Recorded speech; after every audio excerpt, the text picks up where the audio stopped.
Hello, my name is Bisi Akande and I just want to add value to you. On your pointer to motivation, I want to speak on action. Speak louder than words. You see, it's not what you imagine, it's not what you think, it's not what you say, it's not even what you continually project that matters or that makes the greatest impact.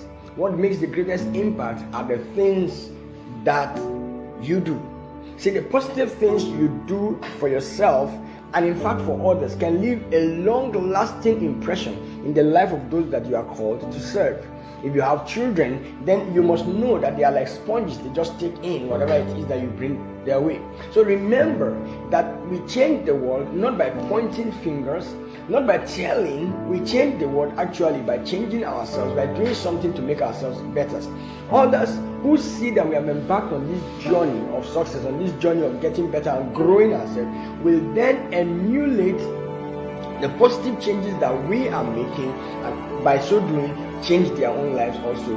Now, the more positive you become, the more positive things you do, the more positive actions you take, the more positivity you give to the world around you that is desperately in need of it. So your actions are very critical. They speak much louder than your words, and they make a deep and lasting impression in people. So go ahead and do something today, because life is a stage and only the players win on that stage. Till I come your way again very soon.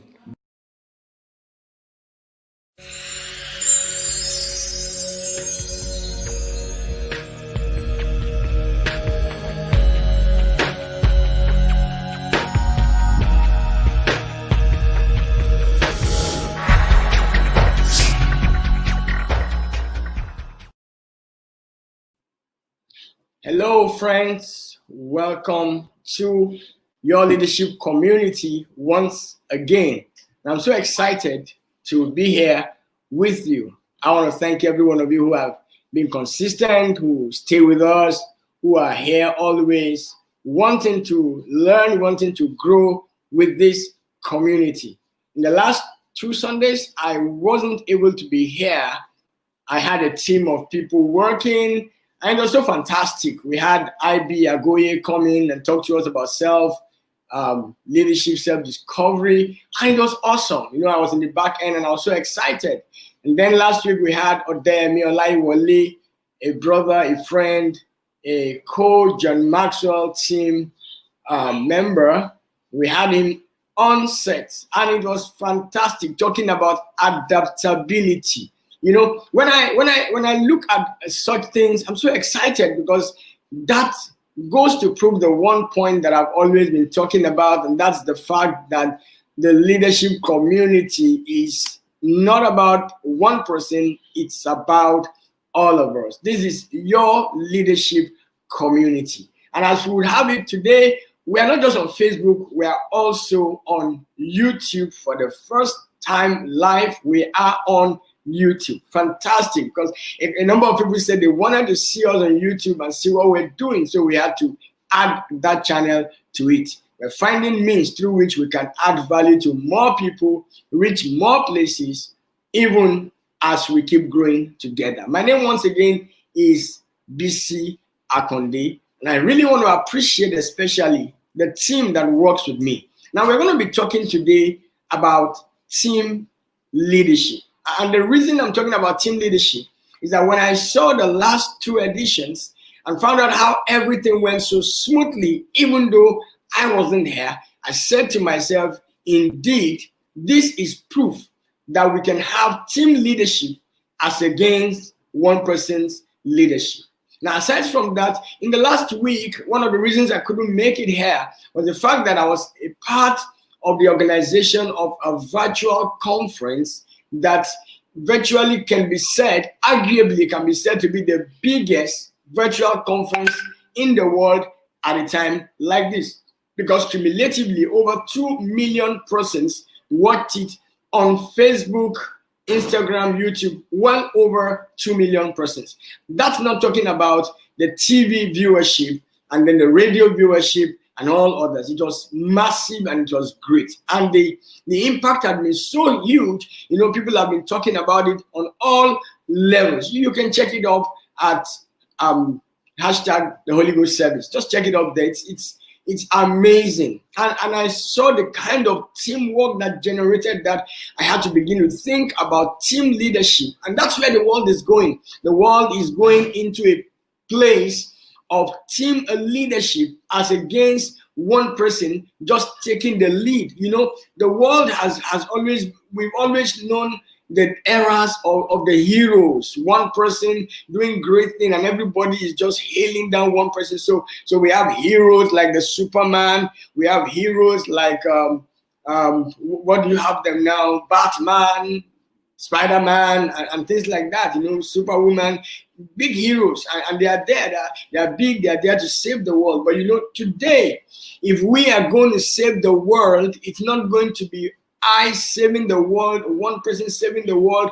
Is going to be we saving the world. That is so true. You know, we hear a lot of times, and sometimes very revered leaders, they say things like, it is lonely at the top.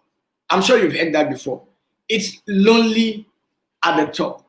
And sometimes some people say it with so much pride, as it were. They say, you know, the reason why I'm lonely is because it's lonely at the top. I am at the top, you know. And when you look at mountain climbers, you want to agree with them to some extent and say, okay, fine, it's lonely at the top, because when some people go on that expedition, it's not everyone that gets to the peak of the mountain. A lot of times, some people get to the peak of the mountain and a lot of people drop off by the way. And some other persons, they just drop the ball. And because they drop the ball, leaders will say it's lonely at the top. So in a sense, that is true. You know, when you consider the fact that people don't maximize their full potentials, people don't become all that they are supposed to become, you could actually agree that it's lonely at the top.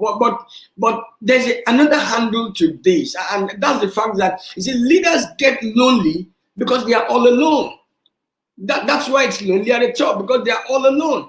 And a great leader, one that you know I respect so very much, said something contrary. He said, if it's lonely at the top, then you are doing something wrong. You are getting something wrong. If it's lonely at the top, it's because you are doing something wrong. It's not something that we want to easily accept. You know, our mind sometimes will not be able to accept the fact that if it's lonely at the top, it's because we are doing something wrong. And that's because of the perception or the mind that we have about being wrong. No one wants to be wrong. So don't criticize that. Let me just point out some things to us. We are not infallible. Every one of us is prone to be wrong at some point in time. And the truth is, it is very possible to be wrong and be sincerely wrong. It's possible to be wrong and not know that you are wrong. That's why we all have our blind spots. You know, that's why there's that part of you that others can see that you cannot see. So there's a place where we can know, we can accept the fact that when things are not the way they are supposed to be, it is possible that we are doing something wrong. It's also wise as leaders to know that leaders fail too. And please understand that failing doesn't make someone a failure. We've said that on this community before, that you failed does not make you a failure. Failing only shows you that there is another way to doing what you are doing. Failing only shows you that you've not gotten the right way, you've not accessed the right method. That's what failing does. Failing doesn't mean you're a failure. You're not a failure because you failed. You are a failure because you refuse to learn another way to doing what you have tried to do. So leaders fail too. So it's wise to come to terms with the fact that you could be doing something wrong without knowing that you are doing something wrong. Now, when you come to that fact, when you come to terms with that fact, then you begin to see the things that you are doing wrong so that you can right your way. In life, people, including leaders, can be wrong even in a sincere manner. So if we say that it's lonely at the top, it could just be because we are practicing one-man leadership as against team leadership. Perhaps we are operating from the I rather than from the we. We are operating from me rather than operating from we. And if we really want to exercise ourselves and get the kind of greatness and the kind of success that we need for life, then there's one thing that we ought to be doing, and that is we ought to be following team leadership. Now, this is not just about statements. It's about, but it's about the commitments. It's about our commitment to action. You know, I always say that leadership is not preached, leadership is practice. Leadership is not what you say, leadership is what you do, is the action that you put in. So sometimes you might be saying one thing and acting in a different manner. So I see a lot of people who teach leadership but don't do leadership. Now, my goal is to do leadership and to inspire others who are with me, who are on this path, who are on this journey, to also do leadership, not just talk leadership. That's why anything we do here, we make it a goal to put it into practice, to try it out, to make sure that it's not just what we are saying, it's what we are doing. You know the saying that what you are saying, what you are doing, it's so loud in my ear that I can't even hear what you are saying. So take a look around and you will see that the world is moving so fast from one hero world to a world of many heroes.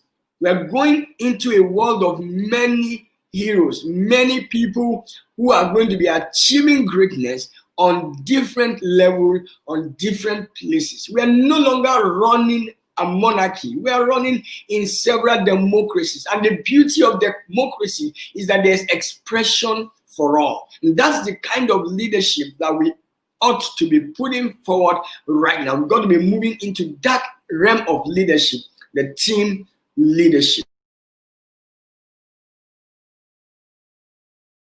It's not going to be lonely top. It's not going not only at the top. It's going to be exciting at the top because there's everyone there and everyone is having an expression at the top. In my opinion, team leadership is taking people along with you on the leadership journey. That's why it will not be lonely at the top. This is something that we all need to learn. We've got to learn that we can take people on the journey of leadership as we go. Now, for those of you who are familiar with the Jesus story, and you might want to read his story because I consider him the greatest leader who ever lived, you will realize that he began his journey by first of all picking a team. And the team wasn't really a great one, because if you consider the people that he picked, they weren't really great people. They all had their faults and they all had their failures. They didn't look like it. They didn't even look like the people that you want to pick if you are going to create something that is of such a great dimension like he was looking to create. His mind was to save the world. Now, you want to save the world, then you've got to look for saviors. You've got to look for people who are great at saving the world. But here were people that he had picked who could not even save themselves. So the team was not really great, but he wasn't focused on a great team. He was focused on a great dream. He wasn't focused on a great team. He was focused on a great dream. See, the dream will then make the team great, because when the dream is great enough, then the team, we need to understand that the team will grow to the size of the dream. When the task becomes a necessity, the senses of everyone involved will come alive. When the task becomes a necessity, the senses of those involved will come alive. Team leadership is what converted these people, these guys who weren't great. That's what converted them to a great team that could deliver on that great dream that he had. Now, you will agree with me that we have a lot to learn from this great leader in person and in principle.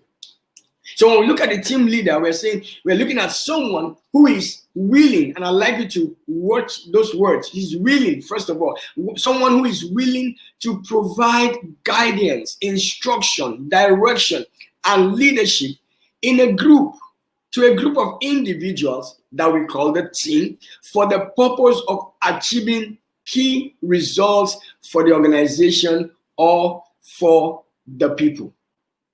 For the organization or for the people. So the team leader is willing.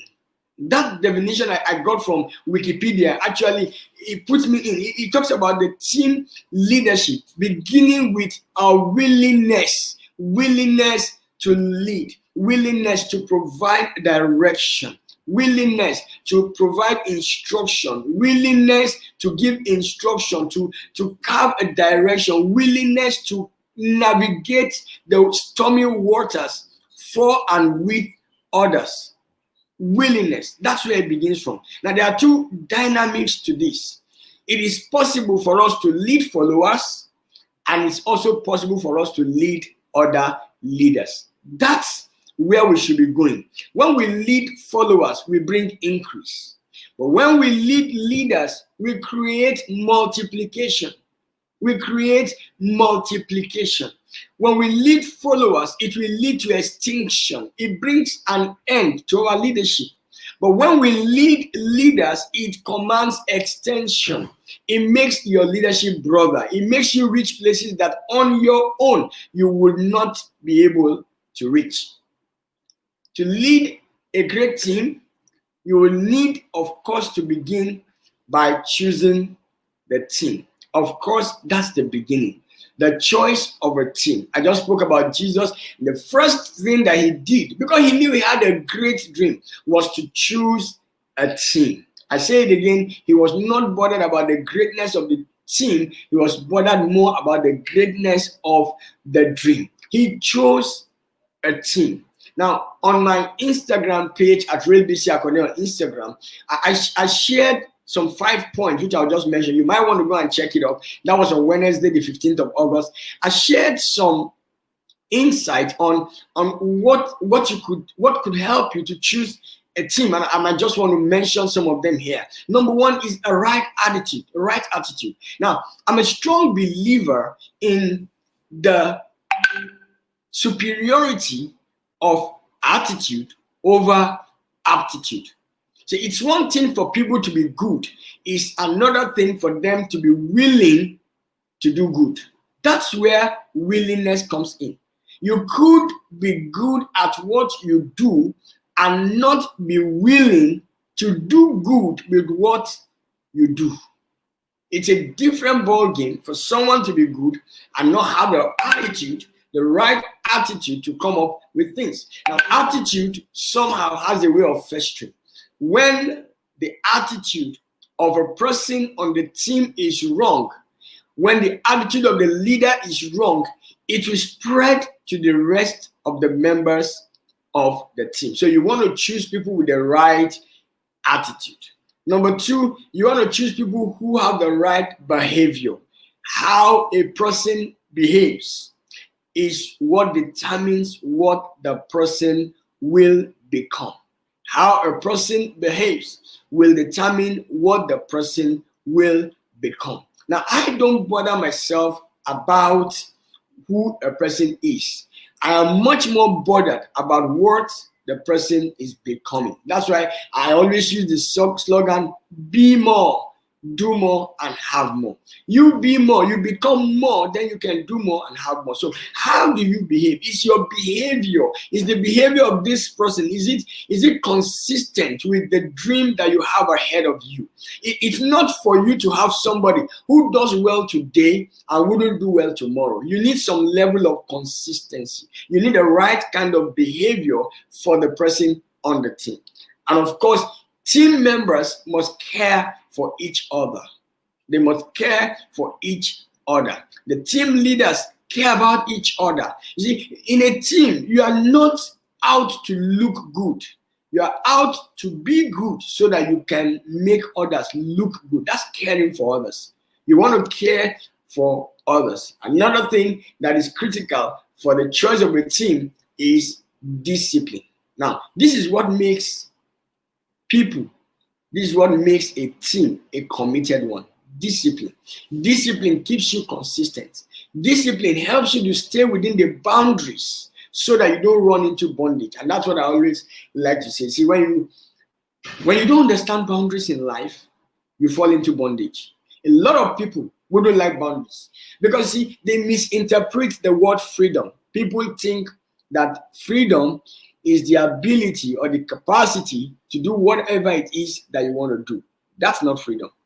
Real freedom, true freedom, is actually the ability or the capacity to do what you are supposed to do. So members of the team must have the discipline that is required to stay the course, to not only start, but to work towards finishing. You want people on the team who will be able to follow through with you on the course. Sometimes, for lack of discipline, they may drop the ball, but you can get them to build discipline again that gets them going, because that is what builds commitment to the dream that we're following. And number 5, energizers to others, energizers of others. And I call that my ABC of team choice, ABC of choosing your team. They are energizers. And the entire world is bigger than any one of us. Now, if we never learned anything with the coronavirus,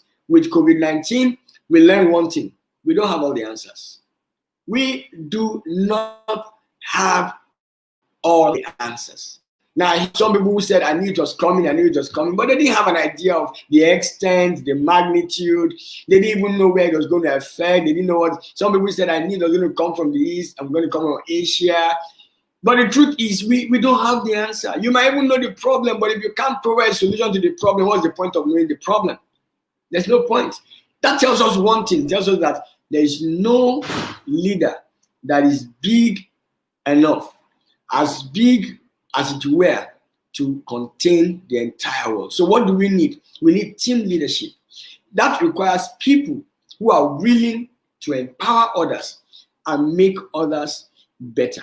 So as a leader, do you make people better or do you make them bitter? I always like to ask this question, because when I look around me, I see a lot of people who are leaders, but all they do is make other people bitter and not better. That's not why you are called. You are called a leader so you can make others better.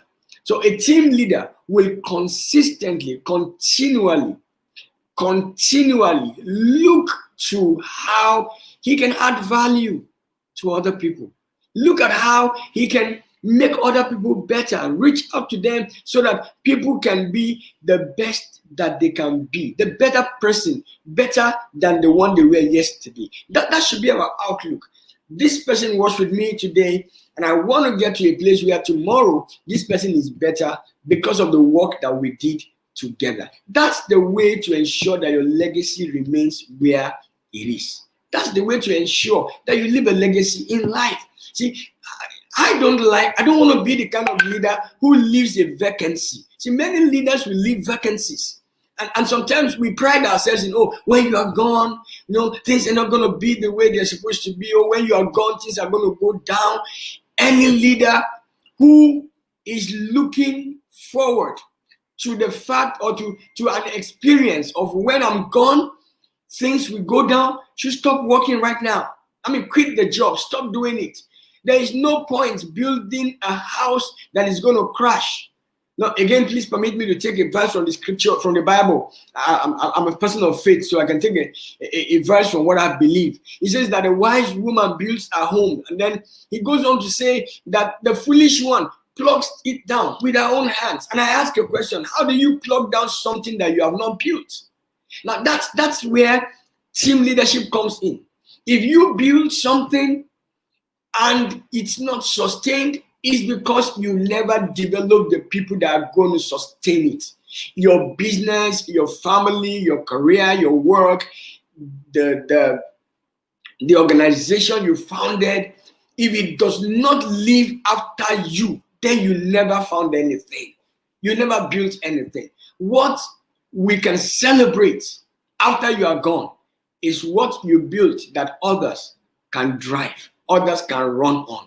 What you initiated that others can take over and keep going on. That is what team leadership is talking about. Team leadership is critical today. And so we as leaders must first of all be willing, talk about the willingness to provide guidance, to provide instruction, to provide direction, to provide leadership to every group that we are in. So how would you want to stir up that willingness? How do you keep yourself motivated to provide team leadership? How do you run on team leadership? I'm going to share just a couple of things because I won't have all the time that I would love to have for us to do this. But let me look at the first thing. I think that the first quality for team leadership that I find missing in several people that I've met on my leadership journey, several people that I've interacted with on my leadership journey, is trust.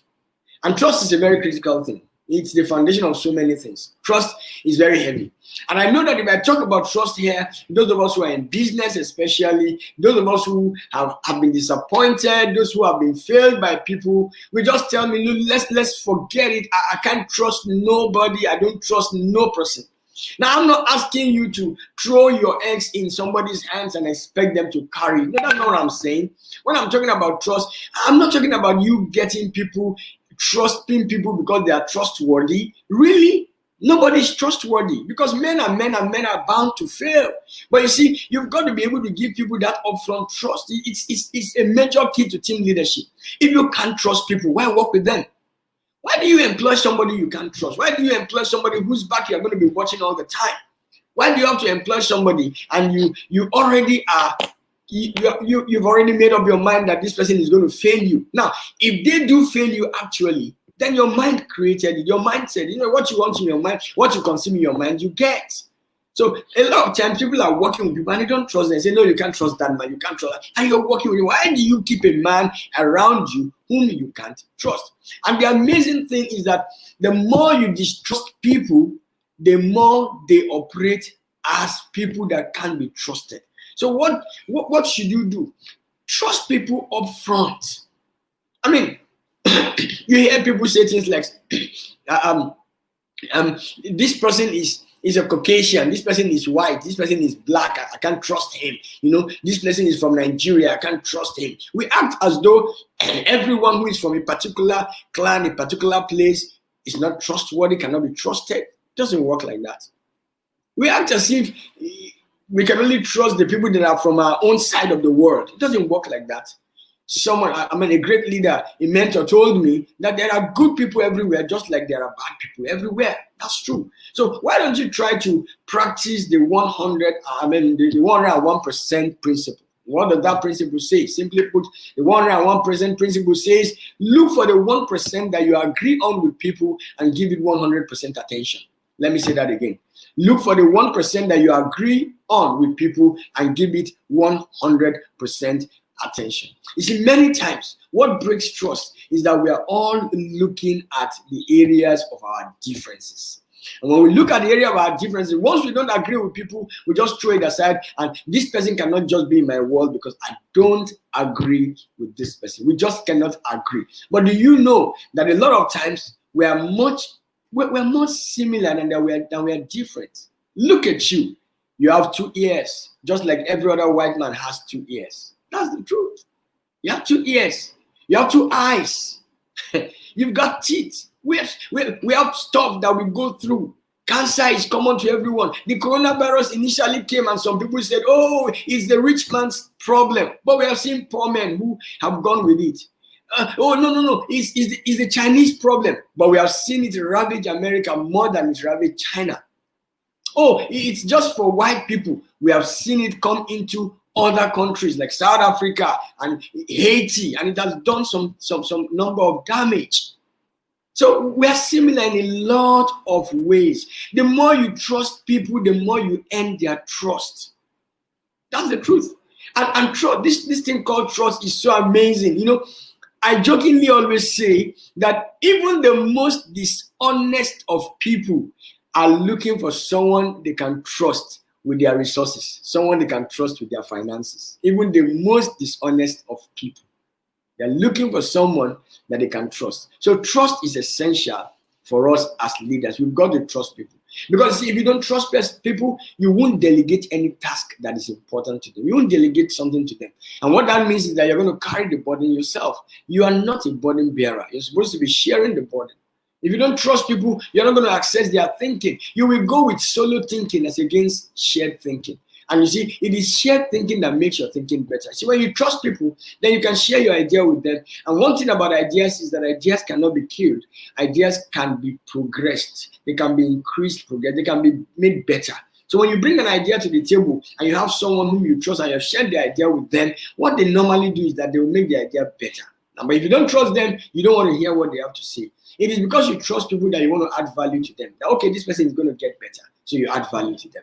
So team leadership requires that you trust people. Another thing that you will need for team leadership, I wish I could go on that, but another thing you will need for team leadership is to understand people. And maybe that's one of the ways through which we can actually gain trust. We need to understand people. In your team, there will be people that are passive. There will be people that are active. There are people that are going to be task-oriented, and there are people that are going to be people-oriented. We are different, but the truth is we are predictably different. We are predictably different. You know the passive people, you know the active people. So when you gain understanding of people, then you will know which way, which manner to deal with each person in their individuality, and then allow their individual expression to show on the team. Now, I was talking about the creation of this massive virtual conference that we did. We had people that were so different. I wish I could show you the picture of one of the guys. I took a picture with one guy there, and this person naturally would be the kind of person you don't want to put in our field. And he's a fantastic guy. He has great ideas when it comes to sound. He understands the dynamic of how sound works. He can put some media works together in a fantastic way, you know. But most people would probably not like his look. But why would you allow the look of somebody deny you the great potential that they can bring to your space? Why would you allow them to, just because of the way they look, deny you that great thing? Why would you allow that? Understand people.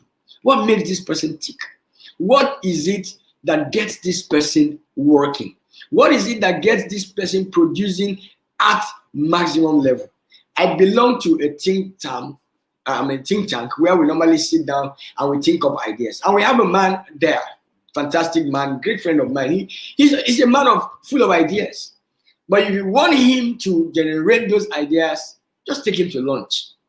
Once he sits at the lunch table and he begins to talk, you'll be wondering where these ideas come from. In fact, while he's eating, you better get your pen and get your paper and just be writing down. That's what gets him going.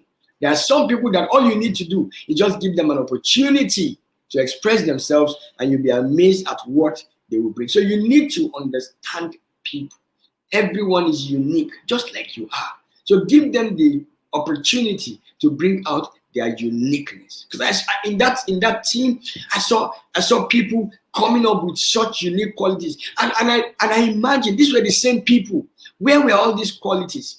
But on that team, everyone had opportunity to express themselves, and because they were expressing themselves, we had great outcomes. We had great results. We got great testimonies to show for the work that we're doing.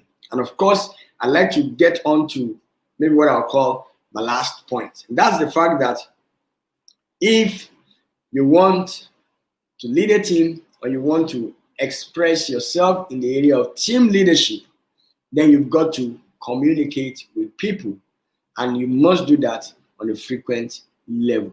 See, let me take a point from Jesus once again. Jesus said, "My sheep hear my voice." The people that you lead, the people you're on the team with, they need to hear your voice. There must be constant communication. Just as they hear your voice, you also need to hear their voice. There must be an exchange of communication. There must be an exchange of communication. They hear your voice, you hear their voice. Communication is critical. I often say, when we are not communicating, we will be excommunicated. What separates people on a team is when there is no discussion going on. We must consistently have that conversation. It's critical. That conversation is critical. See, things change. Problems are solved. Solutions are found when people sit at the table. So you must have people at your table. And when you have people at your table, then take the benefit of having them at your table. And what's that benefit? Communicate. Talk about the problem, talk about the challenge, talk about the issue, and then bring the answers that you get so that you can solve your solution. I mean, you can solve your problem. I often say that there are 5 keys, 5 principal things about communication. Number 1 is what you say. That's the message. And that's the reason why you are communicating. You've got the message, you've got the word, something that you want to say. There's something out there. There's an information you want to pass. You want someone to get. Very critical. So what's the message? So before you communicate, you must be sure of what the message is. That's the purpose of your communication. The other one is who you say it to. And that's why you need to understand people. Who are you going to say this to? Who needs the word that you're about to say? Who are you saying this thing to? You've got to understand the audience. Now, another part of communication is when you say it. Now, jokingly, sometimes I refer to women and I say, a lot of times I see women wanting to ask something from their husband and they ask at the wrong time. They ask at the wrong time. Maybe they ask a man something when he's hungry. You are likely not to get the kind of answer that you want to get. So check the timing. When are you asking that question? Now, this is also critical. Where you communicate, where you say it. Are you in the right environment? Is the frame of mind correct? Is the environment good enough for what you want to communicate? That, again, is also critical. And the last point I'd want to say on communicating with your people is how you say it. And I told us some people are task-oriented, some people are active, some people are passive, some people are people-oriented. When someone is people-oriented, he thinks more about people. So if you are communicating with such a person, you've got to come from the people side for him to be able to understand what you are saying. You've got to come from the people dimension. If someone is task-oriented, then you've got to be talking from the point of the task, the deliverable, the result that is necessary, the result that is required. That way you get them. If you're a salesman and you want to sell something to somebody that is task-oriented, you better be talking to him about what this thing can do for them. Communication is important. Understanding the people is important. Trusting the people is important. We're talking about team leadership. And you need to be practicing team leadership now more than anything else. It's no longer a time for one-man show. It's now time for everybody's show. We've got to come together like the Avengers. Rather than having one here, one there, one there, there was a coming together. A coming together to save the world. When everyone does their part, when everyone puts in what they need to put in, then we can create the kind of solution that the world requires at a time like this. Well, my name is Bisi Akande once again, and that'll be as much as I can take on this. I'm thinking, even as we speak, that we might be having a second edition to team leadership. And who knows, I might just be bringing a couple of our friends to talk about this. Because really, we need teams to come together, work together, so that we can achieve those great dreams that we have in our hearts. I leave you with this question. How important is your dream to you? On a scale of 1 to 100, what would you rate that dream? How important is it to you? Number 2, how significant is that dream? What difference is that dream going to make in the world? And then maybe I would want to ask you, number 3 is, how far do you want that dream to go? How far? If you look at these questions, then you should be considering team leadership. Because if it is important to you, if it is significant to the world, if you want to go far with it, then you cannot go it alone. You would need to exercise yourself in team leadership. Thank you very much once again for joining us on your leadership community. And I do hope that we added some value to you tonight.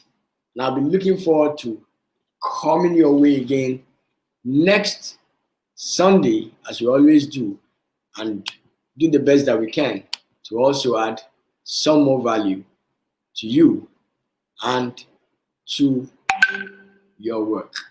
Thank you, and I'll see you again very, very soon. God bless. Hello friends, my name is Bisi Akande, and I just want to add value to you. The 12th pointer to your motivation is reawaken with each new day. John Maxwell wrote a book, Today Matters. And you see, the reason today matters because today is all you've got. Today is actually all you really have. Tomorrow is not guaranteed. And yesterday is gone. You can't retrieve it. So what do you have? You have today. Today is a gift. So you've got to see it as a blessing. It's actually a blessing. Every day is a blessing because no new day is guaranteed. If you are alive today, you are fortunate, more fortunate than those who didn't make it till now. So the day has come, and it's like a womb that is carrying a baby. It's like each day is pregnant with something new, and those of us who don't reawaken with each new day will not be able to access the pregnancy that the day comes with. Every day, new opportunities are open to us, and new opportunity to try something new, to see something new, to be some more, to do more, and to have more. Every day is a new opportunity that we can take advantage of. But you know what? We can put ourselves at a disadvantage if we don't reawaken with each new day. Get alive, get awake. Don't just get alive, get alive. See today as a blessing and make the most of this day. Until I get into your space again, be blessed.